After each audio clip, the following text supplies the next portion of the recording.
Hello, my dear students. How are you? This is SVGMS Science classes for CBSE NCERT Science, and it is part number 4 for class 8, and we are studying chapter number 7 conservation of plants and animals. इससे पहले 3 part में हमने पूरा chapter study किया है। यदि आपने उनको स्टडी नहीं किया है, वीडियो नहीं देखा है, तो आप पहले ऊपर दी गई लिंक में जाकर उन वीडियो को ज़रूर देख लें।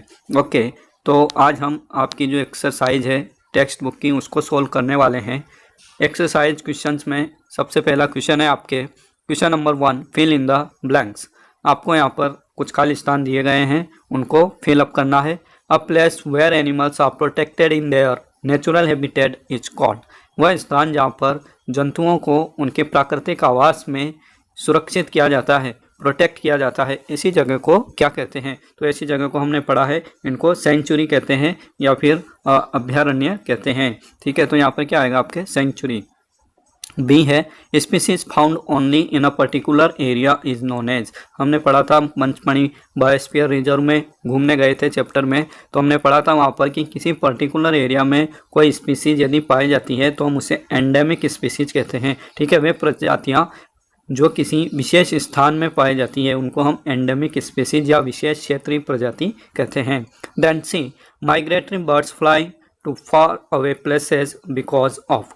हमने पढ़ा था कि कुछ पक्षी ऐसे होते हैं जो माइग्रेटरी बर्ड होते हैं, यानी प्रवासी पक्षी होते हैं, वे बहुत दूर हजारों किलोमीटर की यात्रा करके वे अपने इंडिया में आते हैं। तो वे ऐसा क्यों करते हैं, किस कारण से वे इतने हजारों किलोमीटर की यात्रा तय करके हमारे इंडिया में शीत ऋतु में या वसंत ऋतु में आते हैं? तो they are come due to climatic changes. हमें पता है कि वे जो पक्षी होते हैं वे बर्फीले इलाकों में रहते हैं। हमारे जो नॉर्थ पोल है, जहाँ पर साइबेरिया का पार्ट है, वर्ष भर वहाँ पर बर्फ़ की मोटी चादर जमी रहती है और सर्दियों में वहाँ हालात बहुत ख़राब हो जाते हैं, पक्षी वहाँ जीवित नहीं रह सकते और उनको अपने अंडे देने होते हैं, बच्चे देने होते हैं। तो उसके लिए वे उड़ कर कहाँ आते हैं? गर्म प्रदेशों में, यानी हमारे इंडिया जैसे प्रदेशों में आते हैं और अंडे देते हैं और अपने बच्चों को थोड़ा बड़ा करके वे वापस उड़ जाते हैं। ठीक है, तो माइग्रेटरी बर्ड्स क्लाइमेटिक चेंजेस के कारण कहाँ आते हैं?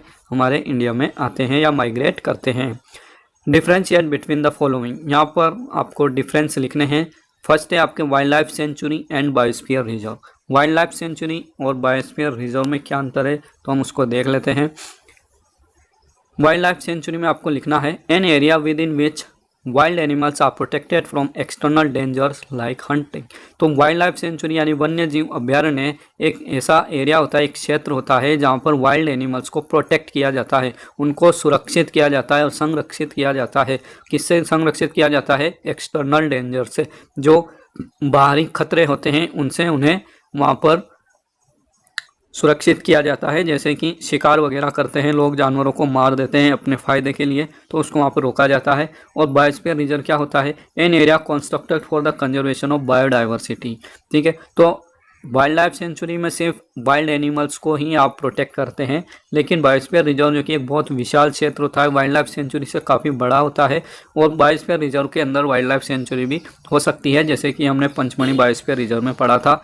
तो बायोस्फीयर रिजर्व ऐसा एरिया होता है जहाँ पर बायोडाइवर्सिटी यानी कि जैव विविधता, वहाँ पर पाए जाने वाले जितनी भी चीज़ें हैं, सारे प्लांट, सारे एनिमल्स, और वहाँ पर कोई यदि हिस्टोरिक प्लेस है तो उन सबको वहाँ पर क्या किया जाता है?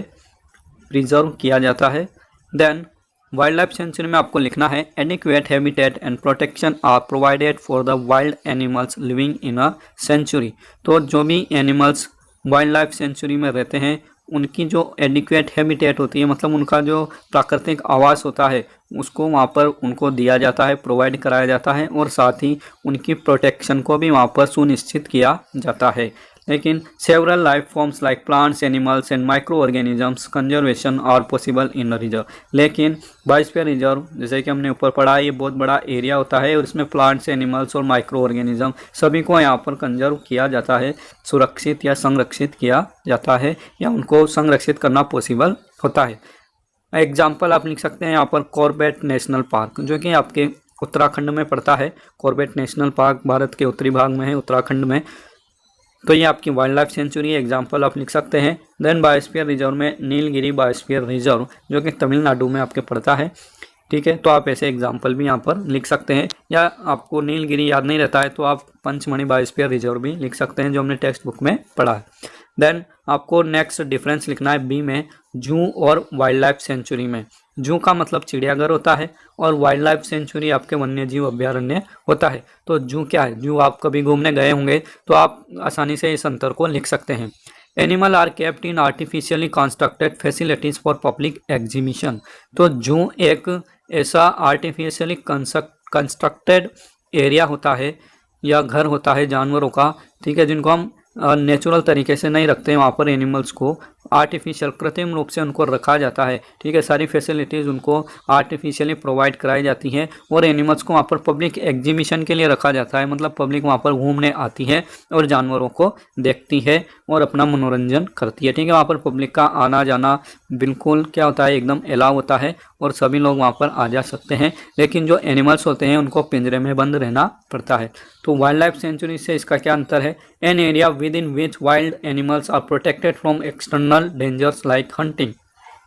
तो वाइल्ड लाइफ सेंचुरी एक ऐसा एरिया होता है, बहुत विशाल एरिया होता है, जहाँ वाइल्ड एनिमल्स को नेचुरली उनके नेचुरल आवास में प्रोटेक्ट किया जाता है और एक्सटर्नल डेंजर जैसे कि शिकार वगैरह से उनको बचाया जाता है या उनका प्रोटेक्शन किया जाता है। देन जू में आपको लिखना है it is an artificial habitat. जू क्या है? एक कृत्रिम आवास है। वहाँ पर नेचुरल कुछ भी ऐसा नहीं होता है जैसे कि जंगल में पाया जाता है। उनके लिए पिंजरे बनाए जाते हैं या कुछ ऐसे पिंजरे जैसा स्ट्रक्चर बनाया जाता है जिसमें एनिमल जो है वह बंद रहता है, बाहर नहीं निकल सकता। And the animals may or may not adapt to new condition. और वहाँ पर जो एनिमल्स लाए जाते हैं जंगलों में से पकड़कर, वे वहाँ पर अच्छे से उनको एडाप्ट नहीं कर पाते उन कंडीशन को। आर्टिफिशियल हैबिटेट को वे अच्छे से अडाप्ट कर भी सकते हैं और नहीं भी कर सकते हैं, ठीक है। लेकिन वाइल्ड लाइफ सेंचुरी में क्या है? The animals are conserved within their natural habitat itself. Wild life sanctuary में जंतुओं को उनके प्राकृतिक आवास में सुरक्षित किया जाता है। So they won't have to a problem with their surrounding. इसलिए उनको जो सराउंडिंग होती है, एडाप्टेशन की जो प्रॉब्लम होती है, अनुकूलन की, वे उनको वहाँ पर नहीं फेस करनी पड़ती है। वे बहुत आराम से उनके नेचुरल हैबिटेट में रह सकते हैं, ठीक है। तो ये आपके डिफरेंस था जू और वाइल्ड लाइफ सेंचुरी में। देन सी में आपको लिखना है एंडेंजर्ड स्पीसीज और एक्सटिंक्ट स्पीसीज में क्या अंतर है। एंडेंजर्ड स्पीसीज का मतलब होता है जो संकटग्रस्त प्रजातियां होती हैं, उनको हम एंडेंजर्ड स्पीसीज कहते हैं। और एक्सटिंक्ट का मतलब होता है विलुप्त प्रजातियां। The species which are on the verge of extinction are called as endangered species. ऐसी प्रजातियां जो बहुत कम संख्या में बची हैं और जिनका एक्सटिंक्शन बहुत निकट है, मतलब वो बहुत कम संख्या में है और बहुत निकट भविष्य में ख़त्म होने वाले हैं, एक्सटिंक्ट होने वाले हैं, ठीक है। उनके एक्सटिंक्शन का खतरा उनके सर पर मंडरा रहा है। ऐसी प्रजातियां क्या कहलाती हैं? संकटग्रस्त प्रजातियां कहलाती हैं। और आप इसमें एग्जांपल लिख सकते हैं, सब बंगाल टाइगर है, आपके ब्लू व्हेल है, ये आपके एंडेंजर्ड स्पीसीज हैं। देन एक्सटिंक्ट स्पीसीज में आपके आता है the species of animals or plants that no longer exist are called extinct species. ऐसी प्रजातियाँ जो कि प्लांट की भी हो सकती हैं और एनिमल्स की भी हो सकती हैं और ये आपके अब एग्जिस्ट नहीं करती हैं, मतलब अब नहीं पाई जाती हैं। पुराने समय में पाई जाती थी लेकिन ये बिल्कुल विलुप्त हो चुकी हैं। ऐसी प्रजातियां एक्सटिंक्ट स्पीसीज या विलुप्त प्रजातियां कहलाती हैं। एग्जाम्पल है जैसे आपके कैरेबियन मॉन्क सील, ठीक है, ये आप नीचे डायग्राम में देख पा रहे होंगे ये कैसे दिखाई देते हैं। और साथ में ग्रेट ऑक, पैसेंजर पिजन, ये सब आपके पुराने समय में पाए जाते थे लेकिन ये प्रजातियां अब नहीं पाई जाती हैं, ठीक है। Then we come to our next difference D and it is flora and fauna. तो हमने टेक्स्ट बुक में पढ़ा था कि फ्लोरा का मतलब वनस्पति से होता है और फोना का मतलब एनिमल से होता है, जंतुओं से होता है। तो इसमें आपको क्या लिखना है? It is the collective name for the plant life from a particular area.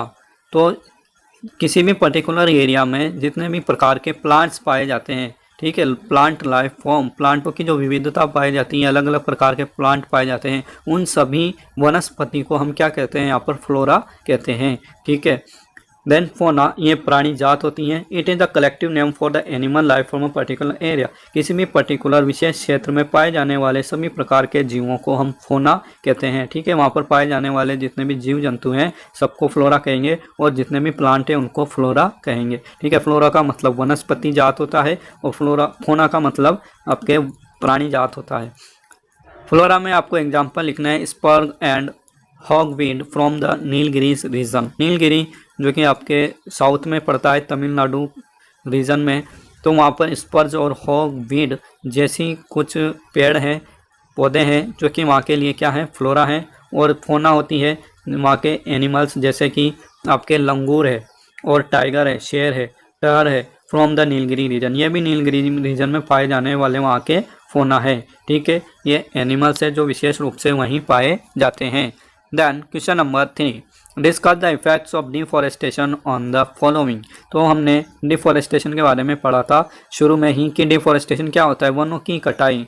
One धीरे धीरे निरंतर कम होते जा रहे हैं, इससे कई चीज़ों पर, हमारे आसपास वाली कई चीज़ों पर फर्क पड़ता है, इफेक्ट पड़ता है। तो इनके जो इफेक्ट हैं वे वाइल्ड एनिमल्स पर क्या इफेक्ट पड़ेगा, डिफॉरेस्टेशन का वाइल्ड एनिमल्स पर क्या इफेक्ट पड़ता है, वाइल्ड एनिमल किस प्रकार से प्रभावित होंगे, एनवायरनमेंट किस तरह से प्रभावित होगा, विलेजेस किसी जंगल के आसपास कोई गांव है तो उस पर क्या प्रभाव पड़ेगा, सिटीज़ अर्बन एरिया जो होते हैं हमारे शहर ना, उन पर क्या प्रभाव पड़ेगा, अर्थ हमारी पूरी पृथ्वी पर क्या प्रभाव पड़ेगा, नेक्स्ट जनरेशन और हमारी जो आने वाली जनरेशन है उन पर इनका क्या प्रभाव पड़ेगा। तो आपको सभी के लिए थोड़ा थोड़ा यहाँ पर लिखना है कलेक्टिवली, और आपको पता है यहाँ पर हर चीज़ पर बुरा प्रभाव पड़ेगा। तो ये क्वेश्चन आपके लिए बहुत इंपॉर्टेंट है क्योंकि ये कई बार एग्जाम्स में पूछ लिया जाता है, तो आप इसको थोड़ा अच्छे से समझें। फर्स्ट है effect of deforestation on wild animals. जंगली जीवों पर, जंगली जानवरों पर वनोन्मूलन का या वनों की कटाई का क्या फर्क पड़ता है। Removal of trees and plants life from a particular area for the construction of industries, agriculture और for other such purpose is termed as deforestation. तो पहले यहाँ पर हमें लिखना है कि डिफॉरेस्टेशन क्या होता है। तो डिफॉरेस्टेशन का मतलब है पेड़ों की कटाई, ना किसी पर्टिकुलर एरिया से प्लांट की और ट्रीज की कटाई करना, उनको वहाँ से हटा देना। किस लिए, for the construction of industries, वहाँ पर उद्योग धंधे लगाने के लिए, कारखाने लगाने के लिए, एग्रीकल्चर करने के लिए, खेती करने के लिए भी वनों को साफ किया जाता है। और इसी तरह के कुछ और पर्पज़ के लिए भी यदि पौधों को हटाया जाता है, काटा जाता है, तो हम उसे डिफॉरेस्टेशन कहते हैं। Plant life forms and integral part of the ecosystem and these plants form the natural habitat of various animals of that ecosystem। तो उस जगह पर जो इकोसिस्टम है, पारिस्थितिकी तंत्र है, इकोसिस्टम हमने पढ़ा था कि किसी भी जगह पर जो पेड़ पौधे पाए जाते हैं और वहाँ पर जो एनिमल्स वगैरह रहते हैं वे सब आपस में मिलकर एक इकोसिस्टम बनाते हैं। मतलब उनका जो जीवन यापन है एक दूसरे पर काफ़ी निर्भर होता है, ठीक है। वहाँ की जो मिट्टी है, सोइल है, एयर है, पानी है, सबका उन जीव जंतुओं और पेड़ पौधों का आपस में बहुत गहरा रिलेशन होता है, जिसे ही हम क्या कहते हैं, इकोसिस्टम कहते हैं। तो जो भी प्लांट लाइफ फॉर्म्स होती हैं वे किसी भी इकोसिस्टम का एक इंटीग्रल पार्ट होती हैं, उसका एक अभिन्न अंग होती हैं। और यदि ये प्लांट्स इन नेचुरल हैबिटेट से अलग होते हैं तो उन पर बहुत प्रभाव डालते हैं। Destroying the plant life will ultimately threaten the existence of animals in that particular ecosystem. तो यदि वे प्लांट्स वहाँ से हटा दिए जाएंगे तो वहाँ पर जो एनिमल्स रहते हैं, क्योंकि हमने पढ़ा है कि वहाँ पर एक इकोसिस्टम एस्टाब्लिश्ड हो चुका है, ठीक है। यदि उस इकोसिस्टम में से प्लांट्स को हम हटा देंगे तो जो एनिमल्स है जो कि पूरी तरह से प्लांट पर निर्भर थे, वे उनकी जो लाइफ है वे भी वहाँ पर खतरे में पड़ जाएगी, ठीक है। तो एनिमल्स का अस्तित्व, उनका एग्जिस्टेंस वहाँ पर खतरे में पड़ जाता है, ठीक है। इसीलिए हम कह सकते हैं कि जो डिफॉरेस्टेशन है वह जंतुओं पर बुरा असर डालता है और वहाँ के वाइल्ड एनिमल्स का जो एग्जिस्टेंस है वह खतरे में पड़ जाता है, ठीक है। Then B, effect of deforestation on the environment. आपके जो पर्यावरण है, इन्वायरमेंट है, उसका डिफॉरेस्टेशन से क्या फर्क पड़ेगा। In plants photosynthesis takes place by the absorption of CO2 from the earth atmosphere. Plants में फोटोसिंथेसिस होता है, हमने पढ़ा है ये छोटी क्लासों में। Photosynthesis is the synthesis of food by plants in the presence of carbon dioxide, water, light and chlorophyll, ठीक है। तो क्लोरोफिल की प्रेजेंस में पौधे के द्वारा भोजन बनाना फोटोसिंथेसिस कहलाता है, ठीक है। ये ऑटोट्रोफिक टाइप का न्यूट्रिशन होता है। तो इसमें क्या करते हैं, पौधे CO2 का एब्जॉर्प्शन करते हैं अर्थ के एटमॉस्फेयर से, यानी कि पृथ्वी के वायुमंडल में से वह एक जो जहरीली गैस होती है CO2, इसको एब्जॉर्ब कर लेते हैं और अपना भोजन बनाते हैं।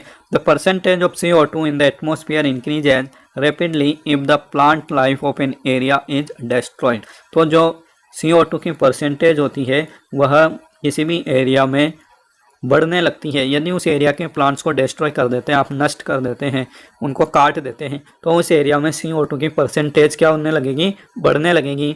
Increase concentration of CO2 result in the trapping of excessive heat radiation with the earth atmosphere contributing a global warming. तो हमारी जो CO2 गैस होती है, ये सूर्य से आने वाली किरणों को क्या करती है, बहुत ज़्यादा ट्रैप करती है, मतलब उनको पृथ्वी पर ही रोक लेती है, वापस टकरा कर इसमें स्पेस में नहीं जाने देती है, अंतरिक्ष में नहीं जाने देती है। तो उससे क्या होगा कि पृथ्वी का जो टेम्परेचर है, ठीक है, नॉर्मल टेम्परेचर है, वह एवरेज टेम्परेचर बढ़ जाता है और उसके कारण ग्लोबल वार्मिंग होती है, वैश्विक तापमान में वृद्धि होती है। This result in the rise of the temperature of the earth and disturb the water cycle which occurs in nature. तो इससे क्या होगा, टेम्परेचर में वृद्धि होगी और जो हमारा वाटर साइकिल होता है, प्रकृति में हमारे वाटर साइकिल होता है, समुद्रों में बादल बनते हैं, फिर वे भूमि की तरफ आते हैं, वर्षा करते हैं, वो वाटर साइकिल बिगड़ जाता है और आपके पानी की कमी या तो होने लगती है या फिर बहुत ज़्यादा पानी की वर्षा होने लगती है। हेंस रेनफॉल पैटर्न चेंजेस, इस तरह से आपकी जो वर्षा का पैटर्न है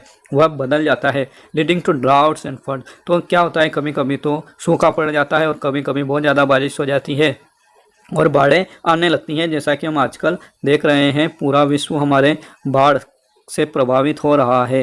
ठीक है, तो ये जो इफेक्ट है वे सब किसके कारण है, डिफॉरेस्टेशन के कारण इन्वायरमेंट पर इफेक्ट है। ओके, नाउ आपको यहाँ पर सी में लिखना है, effect of deforestation on villages. वनोन्मूलन का ग्रामीण क्षेत्रों में या गांवों पर क्या प्रभाव पड़ता है। The soil particles are held together in a place by the roots of the plant, trees and other vegetation। किसी भी प्लेस पर, किसी भी स्थान पर जो सॉइल के पार्टिकल होते हैं, मिट्टी के कण होते हैं, वह जो प्लांट्स होते हैं वहाँ पर, ट्रीज होते हैं, पौधे होते हैं और जो भी वनस्पति वहाँ पर पाई जाती है, उनकी जड़ों के द्वारा उनको पकड़ के रखा जाता है।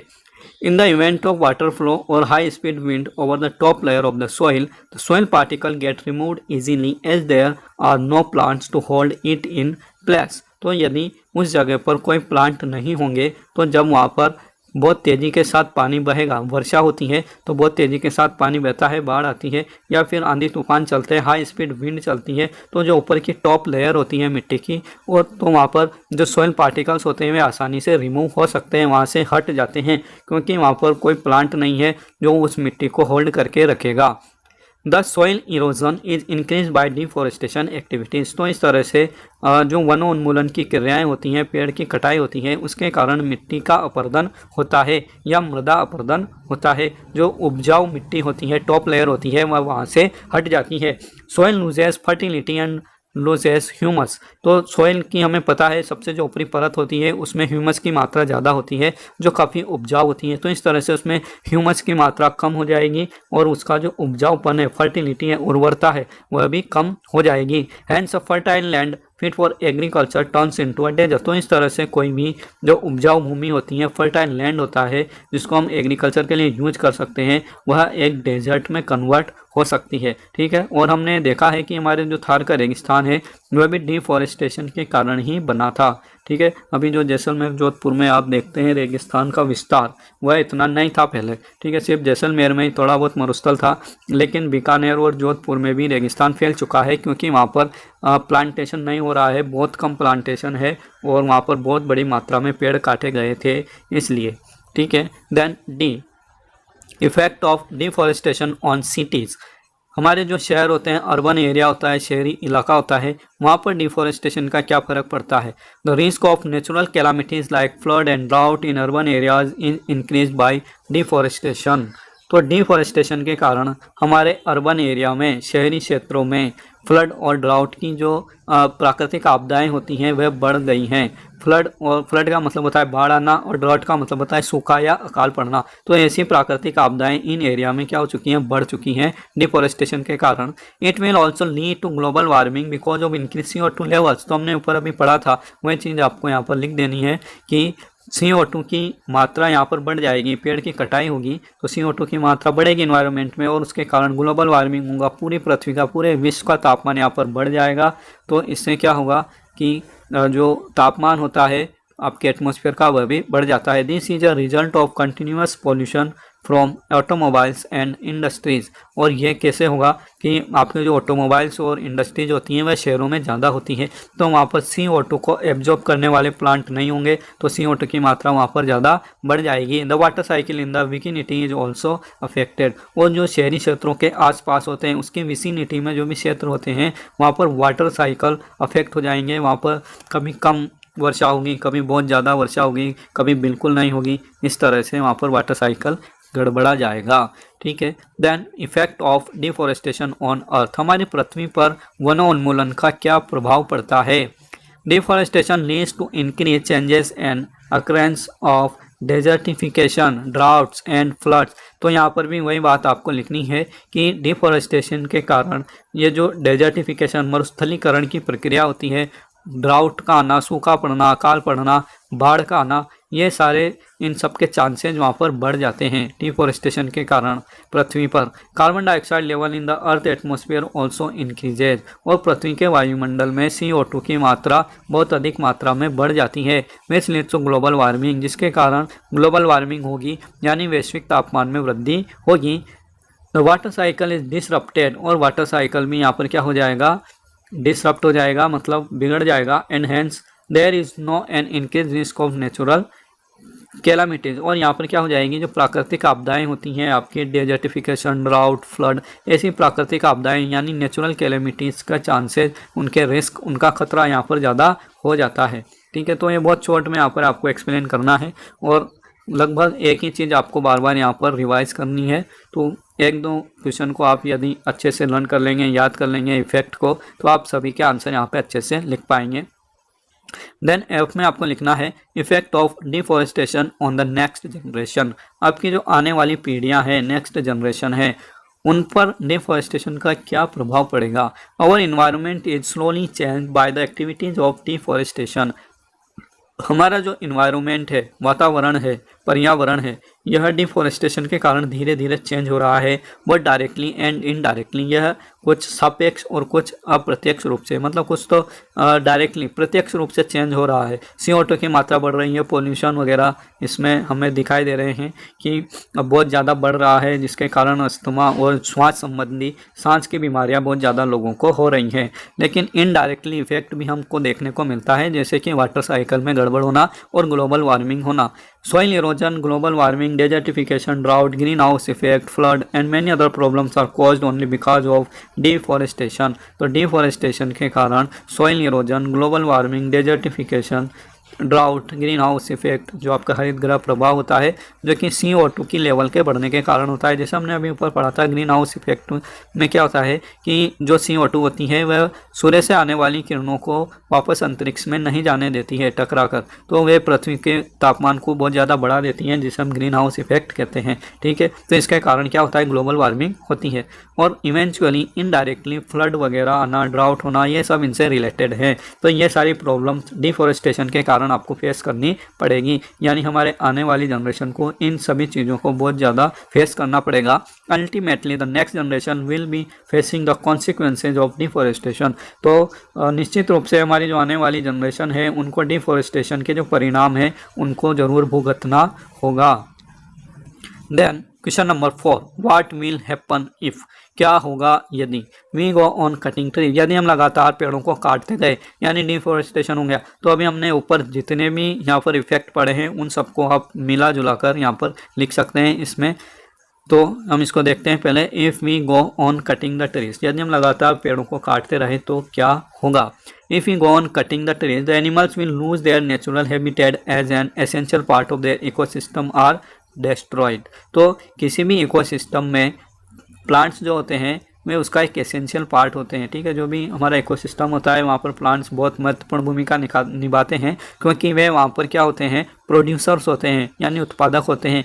केवल पौधे ही क्या कर सकते हैं, अपना स्वयं का भोजन बना सकते हैं सूर्य के प्रकाश की सहायता से और CO2 वाटर की सहायता से।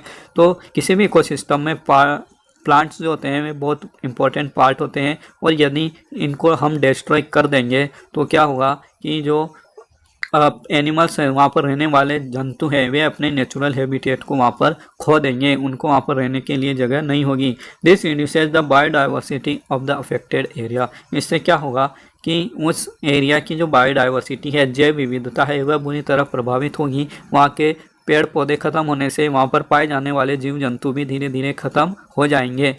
The temperature of the earth also increases and gives way to global warming. इसके अलावा जो हमारे पृथ्वी का तापमान है वह भी धीरे धीरे बढ़ता जाएगा और हमें ग्लोबल वार्मिंग से सामना करना पड़ेगा। Global warming in term affect the water cycle, और ग्लोबल वार्मिंग की वजह से वाटर साइकिल प्रभावित होगा। कभी ज़्यादा वर्षा होगी, कभी कम वर्षा होगी, कभी बिल्कुल नहीं होगी, इस तरह से वर्षा होती है।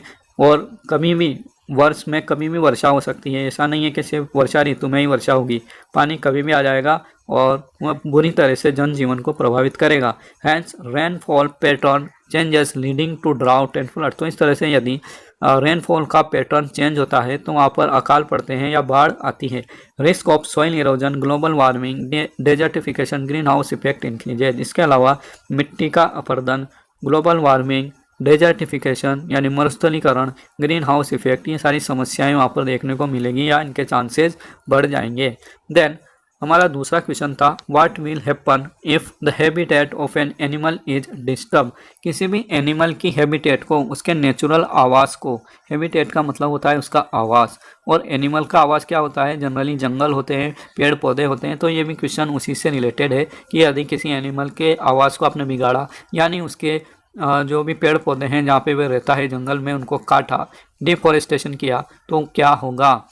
All the basic necessity for an animal like food, water, shelter and protection is provided by the habitat in which the animal lives. तो किसी भी एनिमल की जो भी आवश्यकताएं होती हैं, उसका भोजन, पानी, उसकी शरण, शेल्टर, छाया जहाँ पर वह रहता है, सभी चीज़ें उसको उसी हैबिटेट में मिलती है जहाँ पर वह रहता है। In disturbing the habitat of the animal forces it to move to another place. तो यदि उसका हैबिटेट, उसका आवाज़ डिस्टर्ब किया जाएगा तो उसको निश्चित रूप से दूसरी जगह पर जाना पड़ेगा। It have to move another place in search of food, water, shelter and protection. तो फूड की तलाश में, वाटर की तलाश में, शेल्टर की तलाश में और प्रोटेक्शन की तलाश में उसे दूसरे प्लेस पर मूव करना पड़ेगा। The animals in due course में get killed by other animals. और इस तरह से क्या होगा, वह जो एनिमल है जो दूसरी जगह पर गया है वह दूसरे एनिमल्स के द्वारा किल कर दिया जाएगा, क्योंकि ये जो जानवर होते हैं ये अपने एरिया को प्रोटेक्ट करके रखते हैं और बाहर से आने वाले एनिमल्स को वे आने नहीं देते हैं अपने एरिया में। तो इस तरह से यदि कोई एनिमल अपने एरिया को छोड़कर, अपनी हैबिटेट को छोड़कर दूसरे की हैबिटेट में प्रवेश करता है तो वह वहाँ पर किल हो सकता है।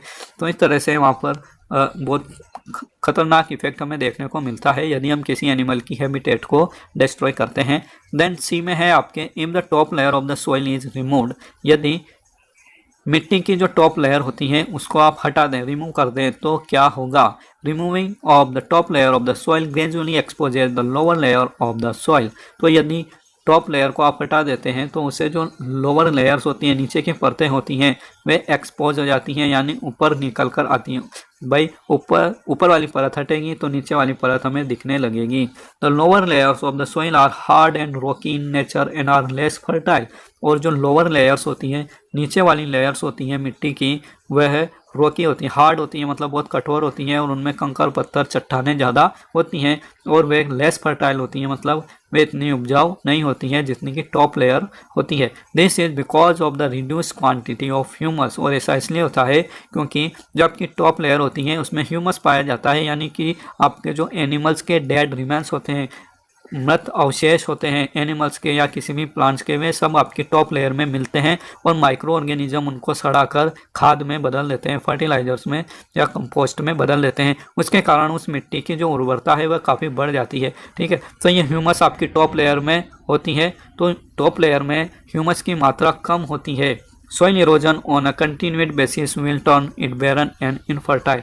तो यदि लगातार वहाँ पर सॉइल इरोजन होता रहेगा तो वह भूमि क्या हो जाएगी, वहाँ पर बैरन यानी बंजर हो जाएगी और इनफर्टाइल हो जाएगी, वहाँ पर कुछ भी अब उग नहीं पाएगा, अनउपजाऊ हो जाएगी और साथ ही बंजर भी हो जाएगी। ठीक है, तो इस तरह से हमने यहाँ पर, और इसके बाद नेक्स्ट पार्ट में, पार्ट नंबर 5 में हम आपके क्वेश्चन नंबर 5 से कंटिन्यू करेंगे।